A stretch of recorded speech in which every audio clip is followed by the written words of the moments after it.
Today's video begins at the Atlanta Hartsfield-Jackson International Airport. More specifically, I'm at the underground walkway between the concourses A and B, where it looks like a forest. Created by artist Steve Waldeck in 2017, this is one of the most popular pieces of art in the airport. It's 450 feet long and cost $4.1 million. I'm on my way to San Diego, but it's not the nice Delta Direct flight I planned on. I got burned by the dreaded schedule change about 2 weeks before the flight was to depart. It was unlikely I would make that flight, but luckily I found an alternative from Frontier. But here's the catch. I would have to fly into the Phoenix airport, and then I'd have to travel westbound, mostly on Interstate 10, through the desert, to arrive late this evening in San Diego. Not the most ideal of circumstances, since the temperatures in mid-October are still about 110 degrees, but I gotta do what I gotta do. Getting one last look at the Atlanta skyline down below before our long journey to Phoenix. Wish me luck. Hey guys, it's Emily. Welcome everyone! So I'll make the most of my altered schedule. I'll see a few things real quick in the Phoenix area. Then I'll head west and see a few roadside attractions, and see how far I'll make it before the sun goes down. Hopefully I'll get to San Diego before it's too late. It's gonna be a very, very hot day. I've never been in temperatures above 110, but I will be today. Let's go.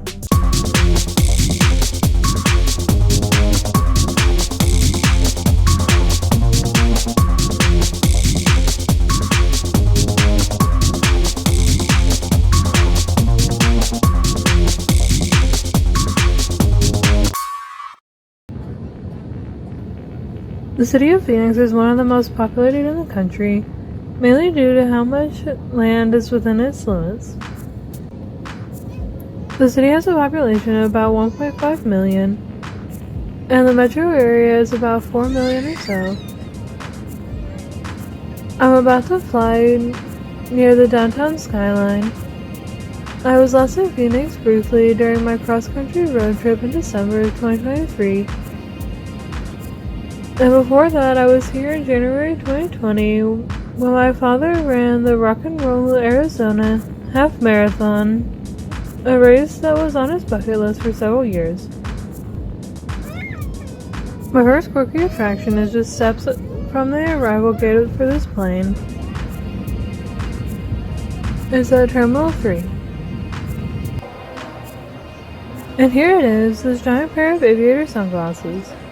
I'm just beyond the secure area of the airport, near the escalators that take me to ground transportation, and they are directly above the exit to the Terminal 3 parking structure.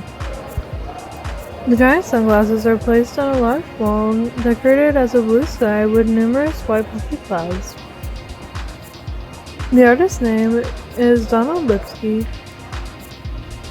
The sunglasses weigh 2,000 pounds and are 25 feet wide and 9 feet tall.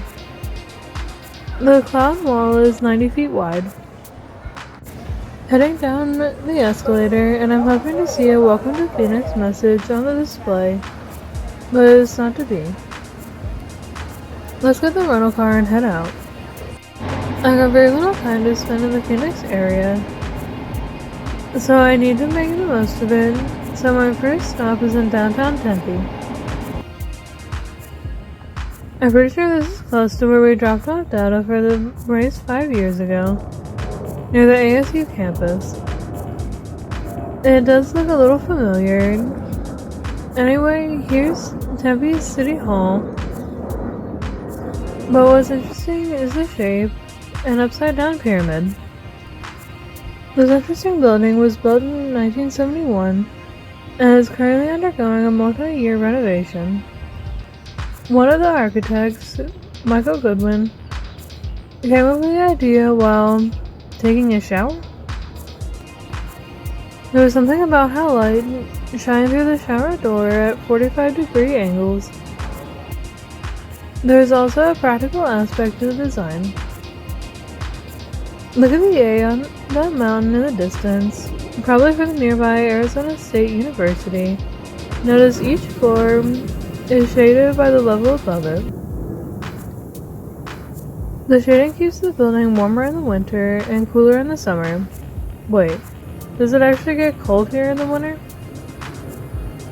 I guess if you're used to 100s in the summer, then 70s might seem pretty cold in the winter. There looks like a piece of artwork in front of the building.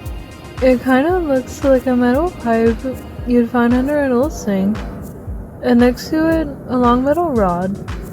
I have no idea what that represents, but if you do, please leave me a comment. Not far from City Hall is this area with offices and restaurants. There are some sculptures in front of this restaurant with a wooden overhang. I see a few people wearing ASU shirts. In the shaded area are sculptures of giant jackrabbits. These things are huge! There are 3 jackrabbits here. This one is called the guard rabbit, and the sign says tug my tail, pet my paw, even scratch my tummy, but do not climb on me. It's 100 degrees and these things are pretty hot, so I can't imagine people would even want to climb on these. These are really tall too, and people could easily fall and hurt themselves.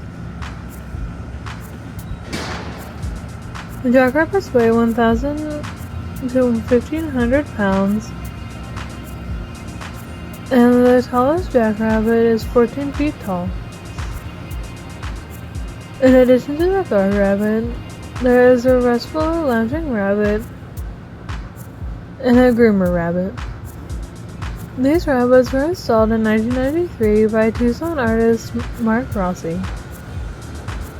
This is part of the Tempe Tales project, and I think there were plans to build 14 of these throughout downtown Tempe, but there are 7 of them now, including the 3 that are in the shaded area. I'm not really familiar with this area, but I think this breed of jackrabbit is found in nearby Saguaro National Park. One day I'd like to go to that park, but when it's much cooler. There is some amazing cacti there.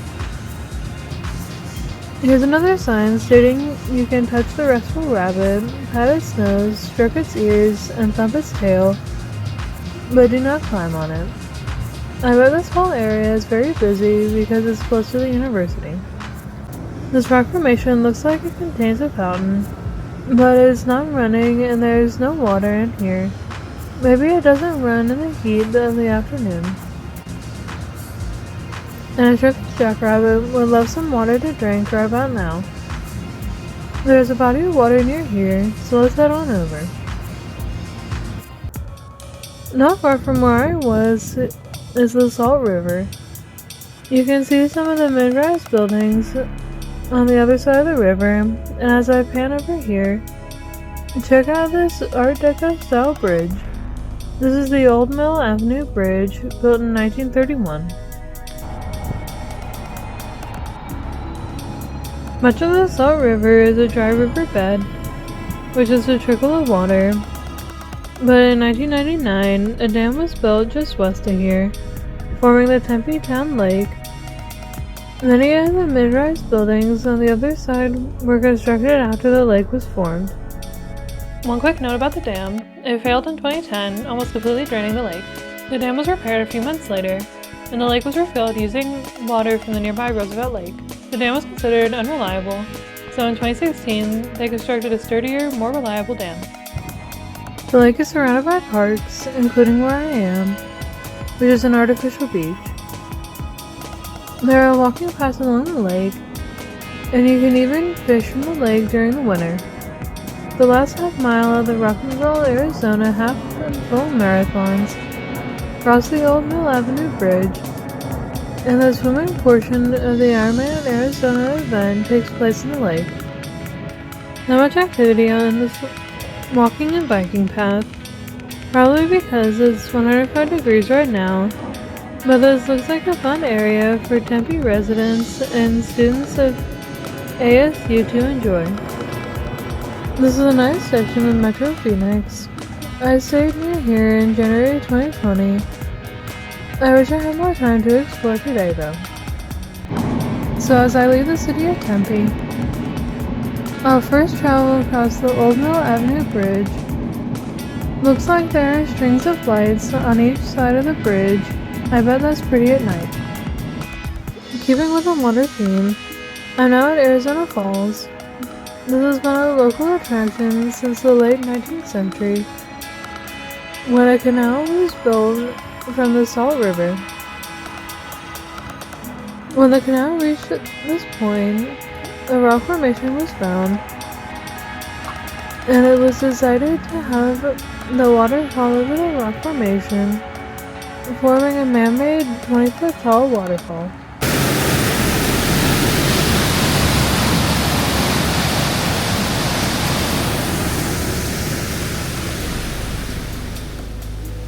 Years later, in 1902, hydroelectric power was generated from these falls. A few years later, the roof of the power plant was used as a dance floor for guests of a nearby resort. The waterfall and the power plant completed a redevelopment in 2003.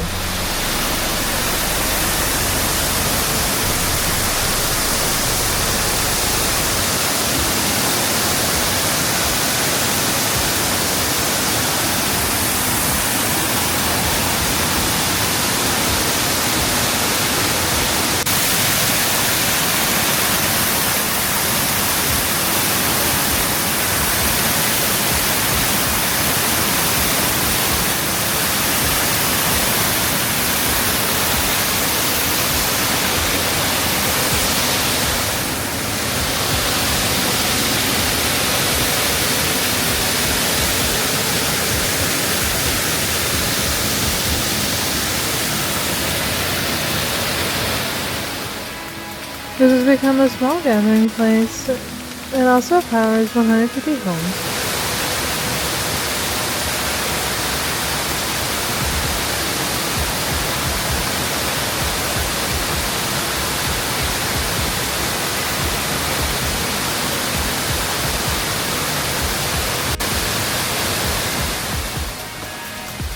Also included in the Falls Project is poetry about water, written by Arizona's first state poet laureate, Alberto Rios.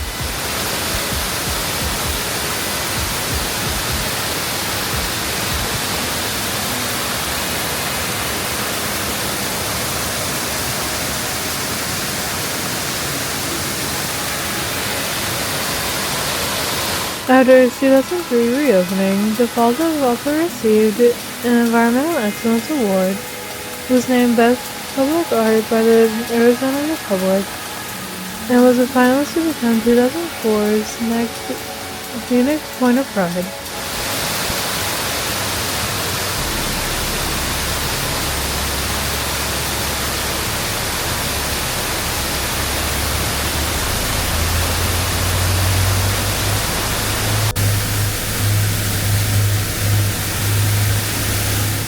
I had a credit out of the woo on this one. I would never have thought to visit Arizona Falls had he not visited several years ago. I have one more stop left in the Phoenix area before heading west, and already it's 109 degrees, probably the hottest temperature I've experienced. That last stop was in the city of Goodyear, which I think is in an area called the West Valley, or the western edge of the Phoenix metro area. I'm next to the Loop 303 highway at the Skirt Field, and there's some interesting artwork here. Oh baby, take a look at this. This giant Baby Cutout is 20 feet tall, and they're playing with an orange tractor. And this poor guy is running for his life. The artwork was created by John Cherney, and you may have heard the name before in one of my previous videos. Cherney is known for creating very large and very realistic cutouts. And while the guy is running for his life, this woman presumably the baby's mother, is very upset and is holding a cast iron frying pan. Looks like mom is ready to take on the big baby. This baby is actually a reproduction of the original big baby, but both babies were created by John Charity. The original cutouts were used to advertise Duncan Family Farms, which bordered Interstate 10. The cutouts hadn't moved since the land they stood on was used for what is now Loop 303. In 2020, the new cutouts were reinstalled right here. If you want to get a close look into the big baby, look for it on Google Maps satellite view and get the coordinates where the dirt access road meets Camelback Road near Loop 303. Alright, we're now out of the Phoenix area and heading west, but I've been taken to the pilot, leading me to the chamber. I'm probably the only Gen Z that knows that's from an old Elton John song. Anyway, current price $3.07 a gallon, which is much better than Phoenix. Here's a sign that pretty much tells me what I already know, that I'm beyond hope. Seriously though. I'm in the community of Hope, Arizona, and I'm not really near anything except for the RV park that was mentioned on the sign. That's a funny sign though. Here's the other side of the sign, mentioning that I'm near the Ramblin' Roads RV Resort. I would go off the interstate just to see this sign, but I'm here to see something a couple miles away off the same road, so let's head on over there right now. And this place was too good to squeak by, even though it was a few miles off the interstate. There's a giant propane tank in what seems like the middle of nowhere. I'll try to walk as close to it as possible, but there's a barbed wire fence around the perimeter of the property. Check out the name of the company, and this is real. This belongs to Passmore Gas and Propane. That's a very interesting name, and it's probably a joke, but this is for a legitimate business. The owner's name is Randall Passmore, and there are several locations of Passmore Gas across Arizona. There are many giant propane storage tanks across the state, and this is one of them. And the owner won't raise a stink because he knows this is a cheap joke, but I'm sure he also knows that it's a catchy joke and sticks in people's minds. So why did I travel through the hot winds of the Arizona desert to see a propane tank with an obvious joke? Because it's there. And it's really not all that far off the interstate. Probably no more than 10-15 minutes. So even though it's super hot out here, it's not a big deal. So if you like funny or quirky signs, this one might be a good option for you. Now I had to get in the car and continue my journey west. The temperature is continuing to warm up. It's now 112 degrees, and it feels every one of those degrees. Don't let anyone tell you it's okay because it's dry heat. The green sign says to stay straight to go toward Los Angeles, so that's what I'm gonna do. Getting back on Interstate 10 westbound. I still have a long way to go before reaching SoCal.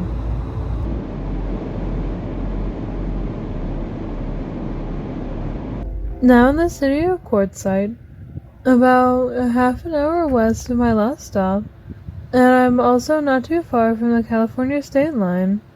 I'm here to see the final resting place of Haji Ali, but more commonly known as High Jolly.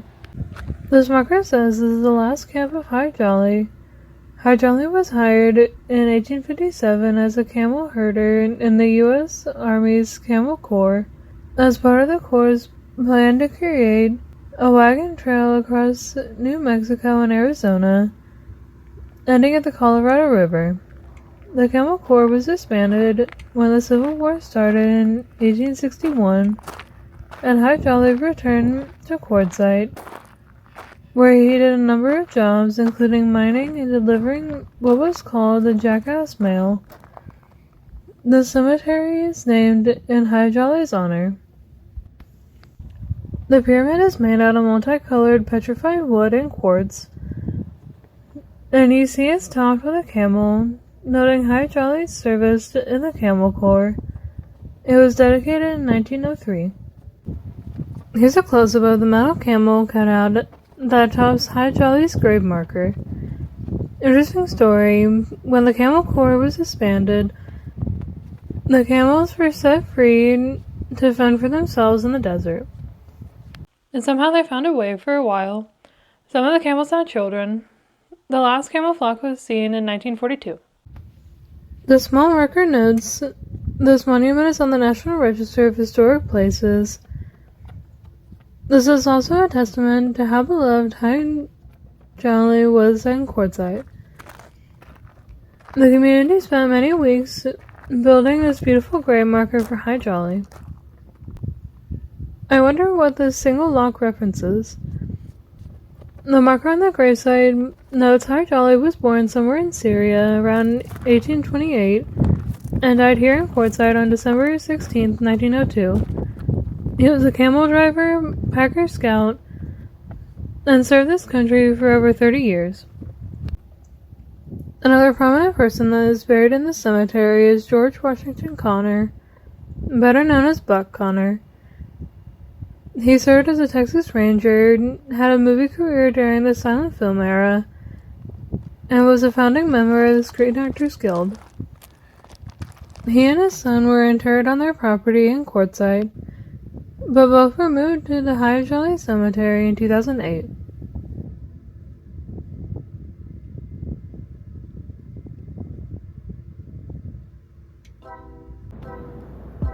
Not far away from the cemetery, I'm at the main trading post.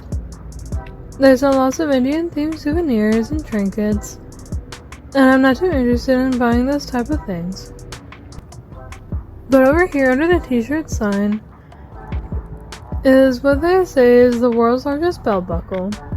I have to be honest, I can't tell this is a belt buckle at all.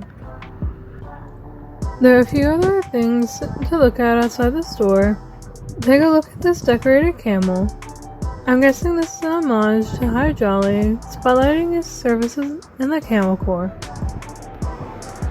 There are a few other camel structures in the town. Panning back to the belt buckle, if I remember correctly, I saw one much larger than this at the first Uranus Fudge Factory store in Missouri. And that one I could definitely tell was a belt buckle.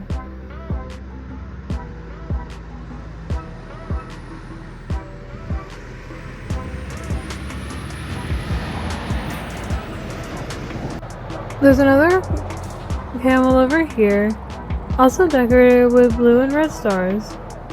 Next to that, look at this wooden bench with some bears carved into it. I see wooden bear carvings in stores near my home, and it's so amazing how they are able to do this by hand. And there's the big camel I saw a minute ago. Alright, let's move on. Now crossing over the Colorado River, and halfway across the crossing, I enter the state of California. The temperature is now 115 degrees. After about 2.5 hours of driving through nothing at all, and I have arrived in Palm Springs, California. The sun is just about to set and it's getting dark. I'm hoping this quirky attraction is lit up. Lucky for me, it is. And it looks amazing with the spotlights on her. This is a giant fiberglass statue of Marilyn Monroe and the iconic flying skirt pose from 1954. During the filming of the movie The 7-Year Itch, she was standing over a subway vent and a breeze lifted up her skirt. But instead of being embarrassed, Marilyn Monroe said, "Isn't it delicious?" Actually, the photo was planned. Photographer Sam Shaw took stills during the filming of the movie. The idea came from Sam Shaw, photographing a girl playing in a wind tunnel in Coney Island in the 40s. He decided to revisit the idea after reading the script for the 7-year itch. It became probably one of the most iconic pop culture moments ever photographed.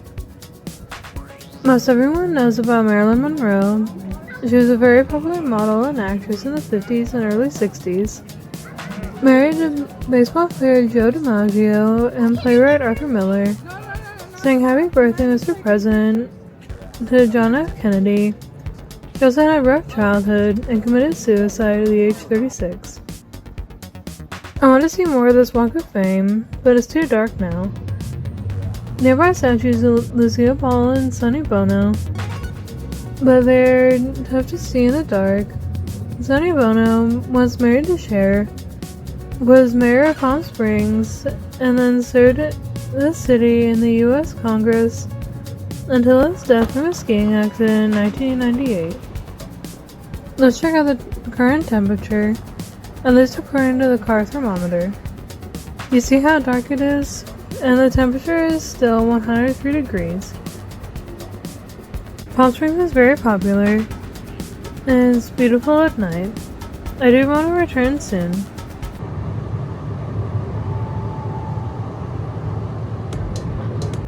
About 20 minutes away are the Cabazon Dinosaurs. This is a popular stop in the vlogger community. There are 2 large dinosaur statues in the parking lot. For a while, this green dinosaur was painted as Pee Wee Herman, who was portrayed by Paul Rubens, who passed away last year. The dinosaur has been painted to a green and white color, and the torso says, "I love California." And I guess I'm glad to see this at night. I never knew that dinosaur's mouth and eyes lit up at night. The green dinosaur is a Tyrannosaurus Rex and is 65 feet tall. When the dinosaur was built, it was intended to have a slide inside, going from the head down to the tail, but it was considered too dangerous. The pink dinosaur is a brontosaurus named Denny, and it is 150 feet long. It looks like you can go inside the brontosaurus. I'd like to get a closer look at the brontosaurus, but there's about 6 people hanging out, and I don't think they want me anywhere near them. I wouldn't say this is the best exit after dark, so I'm gonna head on out. I still have a long way to San Diego. Now back in the car, I wanted to give a quick temperature update. It's completely dark, and the temperature is still 98 degrees. Wasn't 98 degrees one of Mama's favorite boy bands? It's getting pretty late, and I haven't eaten in a while, but I wanted to wait until I reached In-N-Out, and in my opinion, they taste the best in Southern California. I've been to locations in Texas, Nevada, Arizona, and Utah, but it just seems like California is better. What do you think? And here's what we're dealing with. We got a couple of cheeseburgers, and look at the one on the left, a 3x3, which is a triple cheeseburger. I also got fries made Emil style, cheese, grilled onions, and spread.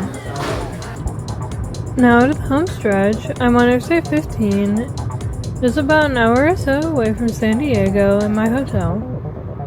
It's amazing that just before 10 p.m. at night there would still be this much traffic. What a day. A very long day, but I saw a lot too. About 10 minutes away from my hotel, and look at the temperature now. Just 67 degrees. Quite a difference in temperature.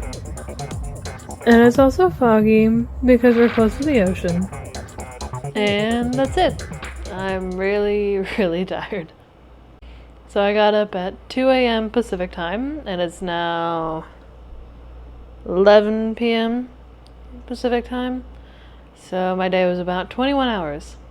And I got up to about 115 degrees during my drive through the desert. And now I've made it to San Diego, where it's a pleasant 66 degrees.